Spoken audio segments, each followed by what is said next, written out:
Welcome to Sweet Red Poppy. I'm Kimberly, and today we are talking all about Cricut's iron-on, which is also sometimes known as heat transfer vinyl. So first off, I wanted to thank Joanne for sponsoring this video.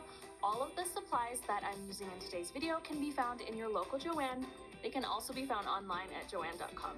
So I am going to be making this adorable Crafty for Life t-shirt with my Cricut Explore Air 2 and Cricut's Everyday Iron-On Vinyl. If you're not familiar with Cricut's Iron-On Vinyl, it's a special type of vinyl material that has a heat-sensitive adhesive on the backing, and it can be used with a variety of different materials. Cricut carries a wide variety of iron-on vinyl materials, the most popular being their Everyday Iron-On. This is the one that we're going to be using today, and the Everyday Iron-On is versatile, it's durable, and it's really user-friendly. Honestly, it's my favorite iron-on material. So this type of vinyl can be used to layer. It can be the base layer, it can also be the top layer, or both. The Everyday Vinyl is a warm peel. So what that means is when you peel it away, you're going to peel it while your project is still warm. So we have a few different types of iron-on. Sport Flex iron-on is another popular option. This iron-on pairs great with stretchy athletic materials. One thing to note about this is that you can't layer using it, which isn't a big deal, but it's something to keep in mind. Next is one of my personal favorites, which is patterned iron-on. Patterned iron-on comes in a variety of different patterns, and it's able to add some extra dimension and kind of a pop to your projects. It can be layered on top of vinyl, but it doesn't work as well as a base layer. Now there's glitter iron-on, which adds some shine and sass to any project, and I love this one. I like to use it as embellishments on my project.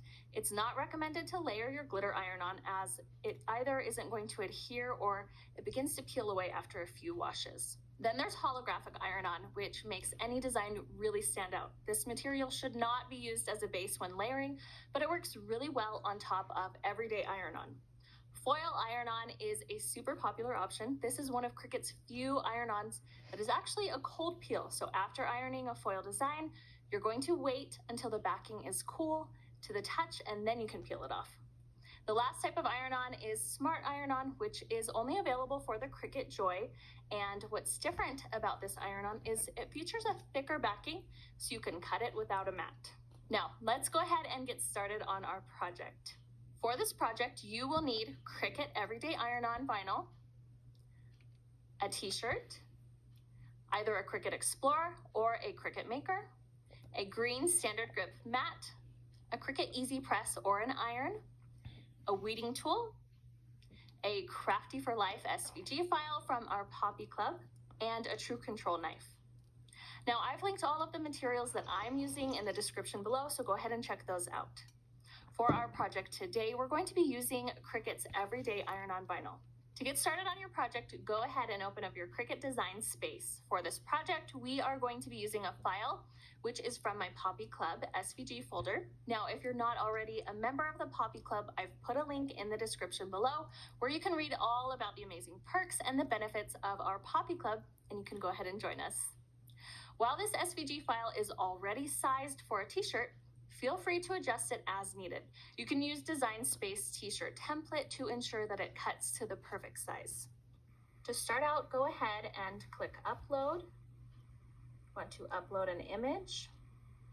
And I'm grabbing this Crafty for Life SVG file. Press Open and Save. So now I can insert my image. I'm going to go ahead and change all of the colors on this SVG file so that they're one color, which will make cutting everything out a little bit more simple.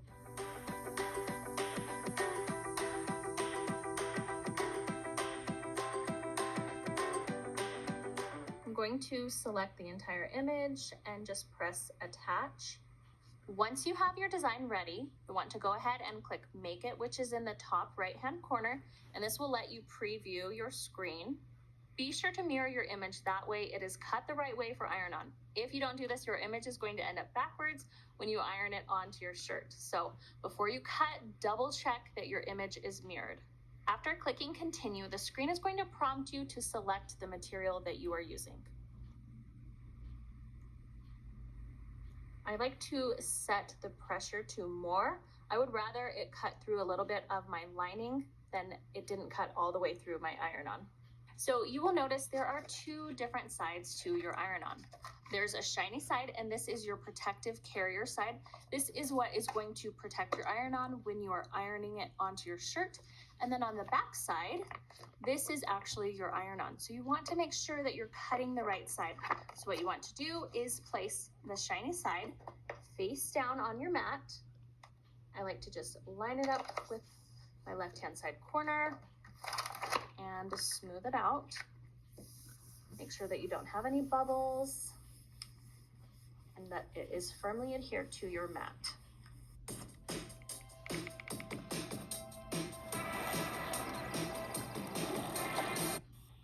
Next, you're going to insert your mat into your Cricut machine, whether you're using a Maker or an Explore machine. So you'll just want to insert your green mat into your Cricut and go ahead and hit the blinking Cricut button.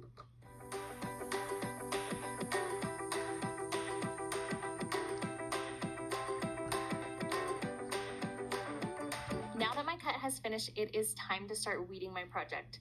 I am going to be removing all of the vinyl that I do not want to transfer to my project. But first, I'm going to use my Cricut True Control knife.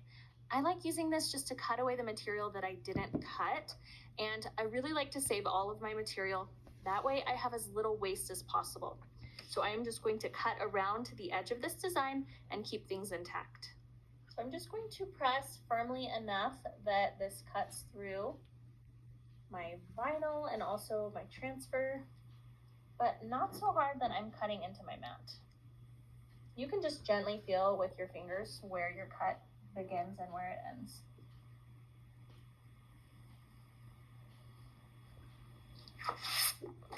You can just peel away this excess material.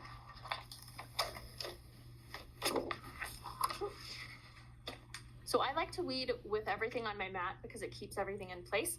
I'm going to start weeding at the corner of my project. You can use the weeding tool to make it easier to pull the vinyl away from your backing. Once I have one of my corners up, I like to just use my fingers to pull the rest of the design. And I'm just using a 45-degree angle just to pull this excess away from my cut. And you want to just be careful that as you're pulling this, you aren't ripping anything. So just go nice and slow and be gentle with that vinyl.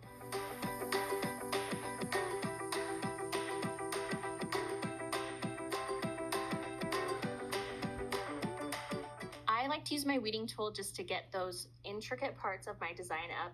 So that's going to be things like inside of the letters. If you need help seeing which parts of your design still need to be weeded, you can either hold it up to the light, or you could even use a light box, which would show light through the cracks where your machine has cut. That makes it a little bit more easy to see those intricate cut lines on your projects. Now you're going to flip over your design and remove it from your mat. You want to just peel the mat away from the transfer. This is a good habit to get in because while it may not affect this small design, if you were using cardstock or you were using vinyl, peeling away your mat from your design is going to keep everything intact, keep it from creasing or having any bubbling. So go ahead and flip over your design and just make sure that everything has been properly weeded. Look at it from the front and back. Make sure you haven't accidentally left any dots in the middle or anything like that. So this looks pretty good. Now that our design is ready to go, it's time to heat up either your Easy Press or your iron. I really like using Cricut's Easy Press because it has a large surface area and it heats up to a really exact temperature. It has a timer, so I know exactly how long I need to press my project for. But if you're using an iron, set it to the highest heat with 0 steam. You want to make sure your water basin is completely empty because the steam could really ruin your vinyl transfer. Now, you'll notice that the bottom of the iron and the Easy Press are very different. The Easy Press has a large, flat surface while the iron has little holes for steam on the bottom. This can cause the iron's heat to not be as evenly distributed as the Easy Press. Since the tip and the sides of your iron are going to be the hottest, try to position the center of your iron on your project. Cricut has a really amazing online guide, which will tell you exactly what temperature, time, and pressure that you need to press your iron-on at. So the exact settings vary depending on the type of iron-on vinyl that you are using and the specific material that you are transferring to your base. Also, be sure that you check whether your iron-on is a warm or a cool peel. This is going to let you know whether you should peel your backing sheet when it's still warm, which would mean a few seconds after you've pressed it, or cool, which would mean 1 to 2 minutes later. Cricut has spent a lot of time researching what's working best, so I always stick with their recommendations. For this project, we are going to be heating the Easy Press to 315 degrees and pressing for 30 seconds. I like to find the center of my t-shirt just to ensure that my design is perfectly centered. So to find the exact center of my t-shirt, I'm going to fold it in half and press the fold line. This gives me a line down the center of my shirt so that I can perfectly center my design later on. I'm also going to create a fold line that's right underneath the armpits. This is going to give me another line that I can work off of. Michael's big gift sale is here. Get buy-in, get deals on last-minute creative gifts. Save big on art. Go ahead and open your shirt back up, and now we're going to preheat it. Preheating your shirt is going to remove any moisture that it might have. It's also going to flatten it, and it ensures that your iron-on is ready for application. So I'm just gently going over this. I still want to maintain my fold lines, but I also want to make sure that my surface is completely flat. So I am going to gently fold this in half and press a little center mark on my design on the top and at the bottom, just to give me a visual guide. And I am going to line this up with my fold line right here. You want to make sure that you are placing your vinyl sticky side down. It should be in the right direction. You should be able to read it if you remembered to mirror. And then I'm also going to line up my bottom fold with the bottom fold. This was off by just a little bit. And I like to make sure this centered line is about halfway through my design. Usually I like about an inch or two from the collar. If it's a lower V-neck shirt, it's going to be a smaller amount. That kind of depends on what kind of length you have right here. So I am liking this. Make sure that it is on there without any folds or wrinkles. Once you are completely happy with the placement of your design, it's time to press it. So make sure that your Easy Press or your iron is preheated. So I'm going to place this on the center of my design. I like to look from all angles just to make sure I have completely covered my design and that everything is good. And then I am going to press my Cricut button.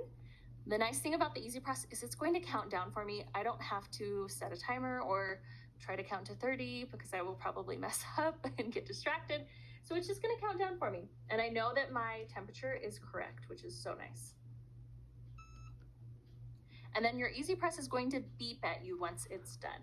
Now, looking at my Cricut guide, it tells me that this is a cool peel, but it also says flip and press for an additional 15 seconds. So I'm going to flip this to the back side, and pressing from the back is just going to ensure that your design is fully adhered. It's like a little extra measure just to make sure everything is right. And I am just going to press this for half of the time from the back. And now is the waiting game. I just get to wait until this cools down completely. It might take a few minutes. While some people like to use a layer of parchment paper between their iron-on and their Easy Press or their iron, it's really just a preference because the backing is going to provide a protective layer between your vinyl and your press. If possible, cover your entire design with your Easy Press. If it's too big for your Easy Press to cover, you can actually press it in sections. So you can do one half of the iron on for 30 seconds and then switch to the other side for another 30 seconds. If your iron-on is a warm peel, allow your design to cool for about 10 to 15 seconds before you peel your backing away. If it's a cool peel, you're going to want to wait about 1 to 2 minutes or until your design has completely cooled to the touch before you peel it. Once your design is ready to be peeled, slowly peel it away from your shirt at a 45-degree angle. I like to start peeling from the corner of my design. and then just slowly peel the rest. Just check as you start peeling that your design has completely transferred. Now we have this cute Crafty for Life t-shirt. To care for your t-shirt, you are going to want to wait at least 24 hours before you wash it. You'll want to turn it inside out and then tumble dry it. Your t-shirt should last at least 50 washes before it shows any signs of peeling or cracking. Now, let's talk about some things that might have gone wrong.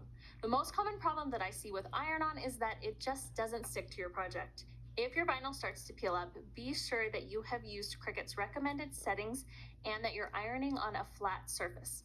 If you're still experiencing peeling, cover your iron-on design back up with a backing sheet and press it again for another 15 seconds. You can also retouch the back for an additional 10 seconds as well. Thanks so much for tuning in to Sweet Red Poppy today and learning all about iron-on. If you enjoyed this video, don't forget to give it a thumbs up and subscribe to Sweet Red Poppy. I'll be back next week with another fun crafty episode.